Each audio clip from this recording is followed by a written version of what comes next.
결국 우리가 조금 낮은 입지에 신축과 아파트를 사게 되더라도 그 돈 벌면 뭐 하겠느냐 이런 질문 하게 되면 결국 더 좋은 입지, 더 좋은 입지로 넘어가는 것을 고려할 수밖에 없기 때문에 결국 우리 투자의 끝이 뭐냐라고 했을 때는요. 안팔 아파트를 사줘야 된다. 그러면 그 안팔 아파트는 결국 좋은 아파트라서 싸게 사기가 참 힘들 건데 요 정도 가격대일 때 또 우리가 좋은 입지에 안팔 아파트를 잡아주게 된다면 충분히 메리트 있는 거다. 이런 것들은 정말 경매랑 또 비슷한 느낌으로 싸게 잘 잡아줬다라고 얘기를 해볼 수 있겠습니다. 안녕하세요. 대구 부동산 투자 전문 랑랑부동산 플러스입니다. 자, 오늘은 오랜만에 또 수성구 아파트들을 한번 살펴보겠습니다. 제가 최근까지는 수성구에 대한 언급들을 잘 하진 않았었습니다. 왜냐하면 작년 하반기쯤부터 해서 이 호가들이 많이 상승을 했고 사실 우리가 신축급들을 우선적으로 노려줄 필요가 있었기 때문에 그냥 그런 올라간 호가들을 따라가는 실거래가들이 좀 나올 것이다 정도로 언급을 하고 실제로 또 그런 비슷한 흐름들이 나오기도 했었습니다. 자, 그리고 이제 한 반년 정도가 지난 시점에서 그래도 이제 우리가 꾸준히 살펴봐야 되겠죠. 어떤 것들이 좀 거래되고 있으면서 또 오늘은 꼭 신축뿐만 아니라 제일 밑에 있는 가격대까지도 충분히 살펴보면서 한번 말씀을 드려보도록 하겠습니다. 최근 2달 동안 거래된 내역을 들고 왔습니다. 딱 한 달만 하게 되면 아직 실거래 신고 안 된 것들이 너무 많을 거다 보니까 한 2달 정도 여유를 두면서 4월 22일쯤부터 실거래된 내역들 딱 수성구 아파트를 기준으로요 84 타입들만 들고 오게 되었습니다. 자, 그래서 지금 가장 낮은 가격이 1억 9,700만 원이고 그냥 한 2억부터 시작을 한다라고 보시면 될 것 같아요. 뭐 비수성구라 하더라도 사실 1억대 물건들은 84 타입 기준으로는 거의 없다라고 보시면 될 것 같고 사실 수성구이냐 비수성구이냐 이런 느낌보다도 워낙 구축 아파트들이다 보니까 투자 가치로서는 크게 다를 게 없다 보면 되는 겁니다. 그래서 사실상 한 3억 정도 때까지는요 싹 다 묶어서 봐줄 수 있을 것 같고요. 이 3억이라는 숫자가 좀 상징성이 있는 게 비수성구 핵심지대 있잖아요. 90년대 구축 아파트들이 한 3억 정도부터 시작을 하기 때문에 다 비슷한 개념이 될 건데 자, 그러면 우리가 조금 더 실거주 가치가 있으면서 미래 투자까지 좀 기대해 볼 수 있는 게 무엇이 있겠느냐 한번 쭉 살펴볼 필요도 있겠죠.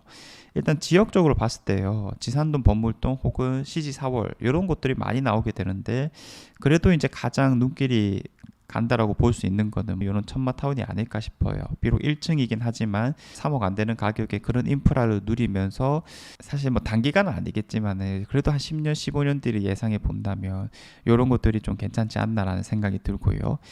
자, 그리고 이제 3억 극초반 수준일 때 이제 이런 천마타운이 역시 많은 거래들을 보여주기도 합니다. 3억 조금 넘어가는 가격이지만은 입지가 또 괜찮잖아요. 대구냉역 바로 앞에 또 신천역 주변에서 좋은 생활 인프라를 누리면서 이런 3억 초반에 잡아줄 수 있다면 역시 나쁘지 않은 수준이라고 봅니다. 자, 그래서 아무래도 3억 정도 수준일 때는 우리가 큰 미래 가치보다도 단기적인 측면보다도 그냥 이제 좀 더 실거주에 아직 초점 맞출 수밖에 없는 타이밍인 것 같고요. 자, 4억 수준까지 가면은 입지가 월등히 좀 괜찮아지는 느낌이 있습니다. 특히 이제 요런 메트로 팔레스 물론 이제 세대수가 많은 곳이기 때문에 거래가 잘 뜬다라는 측면도 있겠지만은 최근 뭐 이 주변으로 인한 개발이라든지 바꿔 나가는 게 이미 이제 좀 많이 보이는 상황이다 보니까 확실히 3억대 아파트들보다는 좀 더 가까운 시간 안에 더 좋은 결과를 기대해 볼 수 있지 않을까 뭐 이런 생각들이 들기도 하고요. 그래도 이제 제가 좀 추천드리고 싶은 거는 만약에 구축 아파트들 노리시는 분들은 그래도 경매로 싸게 받는 게 맞다. 이런 것들이 어떻게 올라갈 수 있을까를 고민하기보다도 지금 싸게 사는 게 그러면 더 확실한 방법일 테니 신축 아파트는 싸게 사는 게 좀 힘들 거잖아요. 근데 이런 구축 아파트들은 싸게 사는 게 충분히 가능합니다. 이 싸다라고 하는 거는 그래도 한 금매 물건보다 한 10% 정도 싸게 이거를 얘기하는 거거든요. 상대적으로 구축 아파트들은 좀 더 가능성이 높기 때문에 그런 방법들을 고민하는 게 맞고요. 요거는 한 달만 배우면 누구나 할 수 있는 거기 때문에 저희 랑부풀을 또 찾아오셔도 좋을 것 같습니다. 자, 그 다음에 이제 신세계타운 이런 것들도 그러면 비슷한 금액대일 때는 역시 주변에 개발되는 것들 그리고 충분한 위치 괜찮아 보이고요. 자, 신축 아파트인데 비록 1층이긴 하지만 역시 한 4억 4천대 정도에서 거래된 가격들은요 괜찮아 보입니다. 지산동의 라크에르 이런 흐름들이 잘 되고 있기 때문에 여기도 고점 기준으로는 한 5억대 3천까지도 찍은 곳이거든요. 합리적으로 이렇게 저층이긴 하지만 가격대 충분히 매력적으로 뽑아낸 게 아닐까 싶습니다. 자, 그리고 캐슬 골드파크 뭐 두말하면 입 아플 건데 확실히 이제 1단지는 5단지에서 좀 낮은 가격대들을 보여주고 있고요. 이런 건 정말 무난한 선택지가 되고 있는 것이다 정도로 보면 되겠습니다. 자, 그리고 이제 또 90년대 구축 아파트들이 4억대 중반 살짝 넘어가는 식으로 지금 우방타운과 청구 푸른마을 요거 두 개가 이제 보여주고 있고요. 자, 그리고 6억대 가까워질수록 이제 신축들이 눈에 띄기 시작합니다. 특히 중동의 요런 효성 해링턴 플레이스 정말 오랫동안 거래량이 잘 뜨던 곳이고 생각보다 빠르게 치고 올라가지는 못하고 있지만은 로얄이라고 하는 것들은 6억 중반까지 또 받으려고 하는 입장이고 조금 뷰가 아쉬운 것들은 이렇게 6억 안 되는 것들도 충분히 확인해 볼 수 있네요. 그러면 효성 해링턴, 뭐 태영 대시양, 골드 클래스 이런 거 다 마찬가지라고 보면 되겠고요. 자, 라크에르 같은 경우도 딱 6억 정도에 잡아준다면 상당히 가성비 있는 것 같습니다. 그래도 그 일대에서는 확실한 상징성을 갖추고 있는 곳이고 이미 7억 가까운 실거래가까지 찍은 곳이기 때문에 요 가격일 때는 괜찮게 접근하는 거고 라운 프라이빗은 이슈가 많은 곳이긴 한데 최근 다시 뭐 할인 분양 쪽으로 얘기들이 나오는 것 같습니다. 자, 그리고 이제 좋은 입지에서 비록 이런 것들이 실거주 가치가 아주 좋은 것들은 아니지만 한 개 동짜리이기 때문인 거죠. 이 가격 정도면은 또 괜찮다. 바로 앞에 있는 서한 포레스트가 또 9억대를 찍어 나가는 흐름을 보여주고 있기 때문에 이런 것들이 덩달아 같이 가고 있는 모습이 아닐까 싶고요. 사실 요 가격을 이제 넘어가는 순간부터는 이제 좋은 아파트들이란 거를 다들 알고 계실 겁니다. 그 말은 우리가 생각보다 싸게 사는 게 좀 힘들 수 있기 때문에 여기서부터는 접근하는 수밖에 없다. 가서 절충하고 1,000만 원, 2천만 원 깎는 게 중요한 거지 사실. 매매가와는 또 차이가 날 수 있습니다. 자, 그래서 어떤 것들이 많이 거래되느냐 위주로 좀 접근을 하는 게 맞을 것 같고요. 뭐 이 편한 세상은 지금 7억 안 되는 가격에서 거래량들을 잘 띄워주고 있는 상황이죠. 이거의 경쟁 아파트라고 할 수 있는 수성 롯데캐슬이 7억대 넘어가는 거래량을 또 잘 찍어주고 있기 때문에 그런 것들을 따라가는 흐름들이 나오고 있는 것 같고요.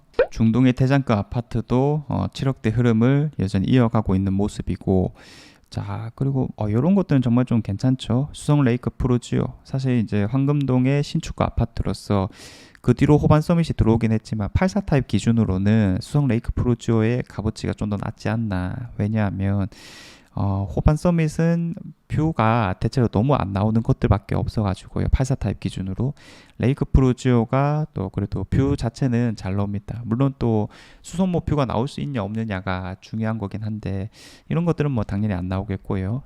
남동향일 겁니다. 그래도 이제 층수가 워낙 괜찮고 이런 건 이제 연구뷰를 확보한 상태이기 때문에 이렇게 8억 안 되는 가격에서 또 잡아줄 수 있다면 괜찮게 눈길이 간다 얘기를 해볼 수 있을 겁니다. 뭐 최근에 많이 오른 것도 아니고 요 정도 가격대면은 괜찮은 것 같고요. 자, 가든하이츠가 8억대까지 또 가격을 잡았네요. 7억 9천인데 이것도 우리가 범어 4동에서 그러면 미래 가치를 기대할 수 있으면서 8억 안 되는 가격 상당히 메리트 있다라고 봅니다. 요거랑 그럼 같이 봐줄 수 있는 게 궁전 맨션 정도가 아닐까 싶은데 비슷한 가격대니까요. 결국 우리가 조금 낮은 입지에 신축가 아파트를 사게 되더라도 그 돈 벌면 뭐 하겠느냐 이런 질문 하게 되면 결국 더 좋은 입지로 넘어가는 것을 고려할 수밖에 없기 때문에 결국 우리 투자의 끝이 뭐냐라고 했을 때는요. 안팔 아파트를 사줘야 된다. 그러면 그 안팔 아파트는 결국 좋은 아파트라서 싸게 사기가 참 힘들 건데 요 정도 가격대일 때 충분히 메리트 있는 거다. 이런 것들은 정말 경매랑 또 비슷한 느낌으로 싸게 잘 잡아줬다라고 얘기를 해볼 수 있겠습니다. 자, 그러면 비슷한 느낌인데 가든하이츠 1차도 지금 가격대가 괜찮은 것 같고요. 자, 버머 서한 포레스트도 지금 뭐 9억대 가깝게 되고 있는 시점이기 때문에 다소 가격이 잘 따라 올라갔다 이렇게 이제 얘기를 해볼 거고요. 요 금액대까지 오면 L4의 얘기를 안 할 수가 없겠죠. 지금 저층이 거의 8억이고요. 그리고 중층 이상은 8억 중반, 그리고 많게는 9억을 넘어가는 실거래가들을 다채롭게 보여주고 있습니다. 그래서 이게 지금 가격폭이 넓잖아요.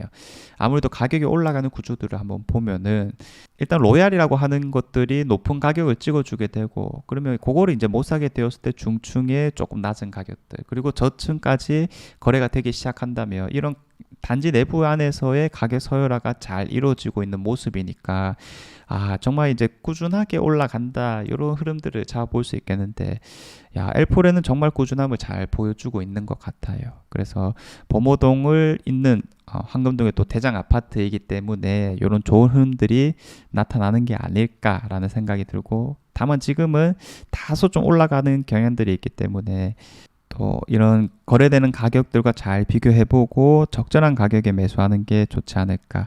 자, 그리고 이제 9억대를 넘어가게 되면요, 그냥 제일 좋은 아파트들이 나오게 되는 거겠죠. 자, 그래서 우리가 흔히 만삼이라고 하는 곳에 준신축과 아파트가 9억대 잘 올라갔고요. 사실 이전까지 잘 이끌어 나갔던 게 이제 만촌 삼촌 그린코아 에드파크이죠. 이런 것들이 이제 작년 하반기에 15, 5천을 딱 찍고 나서 여전히 따라가는 실거래가들을 보여주고 있는 상황입니다. 그럼 이제 범샘프, 범어 엘리넷들 다 마찬가지라고 보면 되겠고요. 자, 힐스테이트 만촌요. 이런 것들이 지금 15억대를 찍어 나가고 있으니까 상당히 빨리 올라가는구나, 이런 생각들이 많이 듭니다. 자, 그리고 우리가 잘 알고 있는 뭐 자이르네, 빌리브 버머 이런 것들이 잘 올라가고 있고요. W도 12억대에서 잡아줬다며 매우 괜찮은 거겠고, 120도 지금 12억대가 또 떴네요. 자, 요런 것들이 아까 말했던 버머 서한 포레스트, 뭐 브라운스톤 마찬가지로 단지 규모가 큰 건 아니지만 뭐 120은 그런 것들보다 더 낫긴 하겠죠. 이제 틈새 아파트 정도는 된다. 그래서 아주 선호되는 건 아니지만 그 선호되는 거 바로 옆에 붙어서 좋은 입지를 형성하고 있기 때문에 좋은 것들이 이제 탁탁 치고 올라나갔을 때 영향을 충분히 받을 수 있는 신축가 아파트로서 그런 선호되는 걸 못 잡았을 때 이제 선택지로서의 값어치는 또 있다라고 판단하는 것들입니다. 제가 그런 것들 보고 이제 틈새라고 얘기를 하는 건데, 12억대를 또 찍어주고 있는 모습이고요. 범아이파크 1차의 흐름도 상당히 좋네요. 자, 그래서 13억대를 지금 딱 찍어 나가고 있는 모습입니다. 자, 그래서 이런 것들도 확실히 범호동 끝자락이긴 하지만 범호동의 힘을 잘 보여주는 그런 상태가 아닐까 싶고, 로얄에 해당하는 물건들이지 않을까라는 생각들이 드는 거죠. 그래서 이런 고점들을 좀 찍게 되면 사실 이것보다 더 올라간다라고 보기에는 당장은 좀 힘들 것 같고, 이거를 따라가는 실거래가들이 또 대체로 나올 가능성이 높다 판단이 됩니다. 자, 그리고 이제 최상위권에서는 딱 두 개죠. W와 힐스테이트 버머인데, 버머 W가 15억 가까운 실거래가들을 이제 보여주게 되었고요.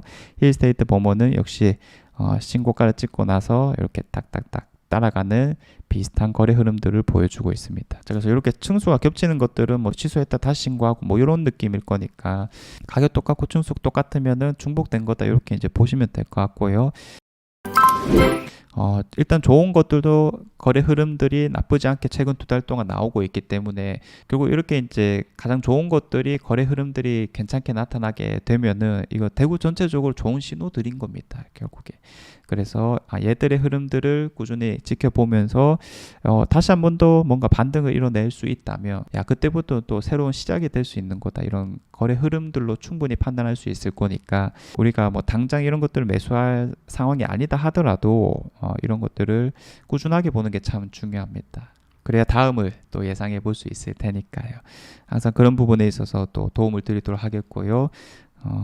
또 적당히 쿨타임이 돌면은 잡아드리도록 하겠습니다. 자, 이상 제가 준비한 내용은 여기까지이고, 다음에도 좋은 내용으로 찾아오도록 하겠습니다. 감사합니다.